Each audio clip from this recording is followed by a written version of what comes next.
अगला हमारा जो लेक्चर है वो न्यू हाईली एफिशिएंसी है ना, मलेरिया वैक्सीन लॉन्च इन कोटे, ठीक है, डी वॉयरे। अब ये जो दवाई है ये लॉन्च हुई है टीबी के लिए, एक नई वैक्सीन है जिसको हमने लॉन्च किया है। देखिए आज भी मलेरिया के लिए, मलेरिया आज भी एक बहुत खतरनाक बीमारी है जिसको हम आज भी रेगुलेट नहीं कर पा रहे, इसको रेगुलेट करना जरूरी है।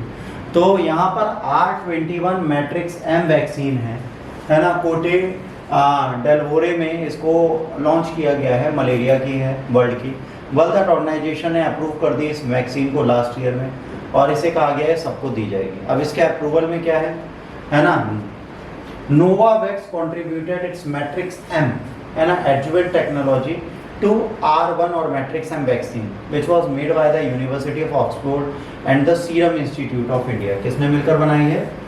Oxford and Serum Institute of India ने। It was put through a strict WHO regulatory and clinical test that provided work and was safe। अब क्या हुआ, किसी भी वैक्सीन को बनाने के लिए पहली बार इंडियन सीरम इंस्टीट्यूट जो है उसने और ऑक्सफोर्ड ने मिलकर काम किया है, और इसमें बेटा क्लियरली पता चला है कि ये लोगों पर वर्क कर रही है, इसको देने से रिजल्ट्स आ रहे हैं। जब इसको देने से रिजल्ट्स आ रहे हैं तो इसको लोग रेगुलेट कर रहे हैं, प्रॉपर मैनर में समझ रहे हैं। अब vaccine was highly effective and only need a small dose which make it possible to make lot of them quickly. अब 25 मिलियन डोजेज जो हैं इसकी बनाई गई हैं और इसका नंबर 100 मिलियन रखा गया एक साल के लिए, है ना, चीप हो जाए और ईच डोज जो है वो USD 4 से कम हो, 714 721 714 28 280 रुपये से नीचे की दवा, और क्या चाहिए, ठीक। रोल आउट एंड इम्पैक्ट, कोटे डेलवोरे was the first country to use R21 matrix M. The goal is to vaccinate about 250,000 children age of 0 to 23 months in 16 areas. According to recent research, malaria kills about 4 people in a day in country, mostly young children. This could cut down the number down by the huge amount. Aside Cote d'Ivoire, the vaccine has also been approved in Ghana, Nigeria, ठीक है, Burkina Faso and the Central African Republic.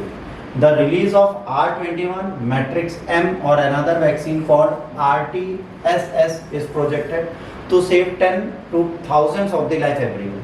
With the help of Gavi, 15 American countries plan to use this vaccine by 2024. This will protect about 6.6 million children over 2 years. देखिए जितना भी tropical forest का area है, जितने भी tropical और सब tropical regions हैं, वहाँ पे बारिश होती है, जंगल है, बारिश का पानी बढ़ता है ना, इक्वेटर के आसपास भी यही होता है। इससे क्या होता है, वहाँ पर मच्छर बहुत पनपते हैं, और जहाँ मच्छर होते हैं वहाँ पे मलेरिया होने के चांसेस बढ़ जाते हैं। आप सीरम इंस्टीट्यूट के बारे में याद रखना क्योंकि एग्जाम में पूछा जाएगा। Founded in 1966 by the Cyrus Poonawalla, is the world biggest vaccine manufacturer, ठीक है। Its headquarter is in Pune and was originally set up by to manufacture immunobiologicals, ठीक है। इम्यूनोबायोलॉजिकल्स मतलब जो इम्यूनिटी को बूस्ट करने के लिए वैक्सीनेशन है वो। The company played pivotal role during the कोविड-19 पैंडेमिक। इन्होंने कोविशील्ड का मास प्रोडक्शन किया, ठीक है, और ये जो है एक वर्जन था ऑक्सफोर्ड एंड एस्ट्राजेनिक वैक्सीन का। Serum Institute also produces vaccine for polio, ठीक है, डायरिया, टिटेनस, ठीक है, BCG, hepatitis, measles, mumps and rubella. Its facility in Pune is the world's largest vaccine factory in the term of doses produced and sold globally. World की सबसे बड़ी इनकी production unit है world की, और सबसे ज़्यादा वैक्सीन बना के लोग विश्व में बेचते हैं, तो एक बहुत बड़ी चीज़ है, ठीक है। इस पे भी क्वेश्चन आएगा, तो जब आएगा